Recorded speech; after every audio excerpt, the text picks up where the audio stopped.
The Sunday morning that the national news was breaking from what had happened the previous day and evening here, one of the first things I did was call my brother in New York and sent email to my brother in Asia, in Singapore, and said, you're going to be hearing about Sherman Park.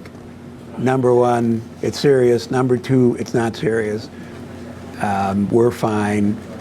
It's calling it a riot is really not an accurate term. Is it something that we all should be alarmed about in a much broader sense than the specifics? Yes, but I said, and indeed, Singapore, they were hearing news, Sherman Park, Milwaukee riot, and that legacy of using that term riot or whatever continues, and it really, it really wasn't fair. I should add that night, and I'm not minimizing the seriousness of what happened, we live 10 blocks from the corner of Sherman and Burleigh. I would not have known anything was happening if I hadn't heard it on the news. Well, to me, because I live a half a block away, it was a greater impact. There were no sirens because the police didn't come. There were no sirens because the fire station didn't come. The fire trucks didn't come. I walked out of the house and I saw flames and I thought maybe a car was on fire. So I walked to the park, but people were just randomly shooting and doing other things. So I turned around and went back home. So it took a while before fire trucks came. But in the days following, the sheriff had everything roped off and they closed the park. I went in the park with some of the young people because some of them didn't have any place to go. I was only there a few days. I met some of the community activists. So there's one young man who's still dedicating his life to helping some of the people, and with little funds. So it's grassroots. Yeah, that's what's keeping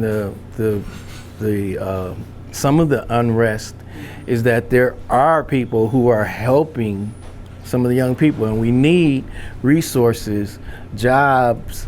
But I'm the kind of person that says, okay, don't just give us stuff, because when you give something, you can take it back. Teach the people how to make it themselves. How do we make Sherman Park better? We have to do that. It has to be from the community. Although I don't agree with the riot, I understand why they did it. I feel like they could have gone about it differently. Peaceful protests, other things could have occurred than burning down buildings and, stuff like that. I feel like we have to come together as a community and voice our opinions in ways that will help us and not hinder us.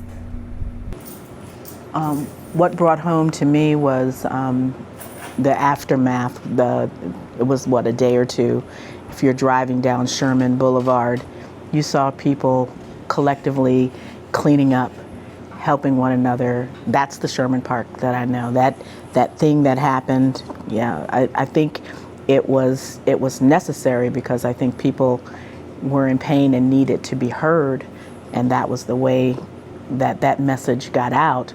But you also saw the community coming together and saying, okay, let's take care of this. And they were all out there cleaning up and trying to put things right again. And for me, that's what Sherman Park is.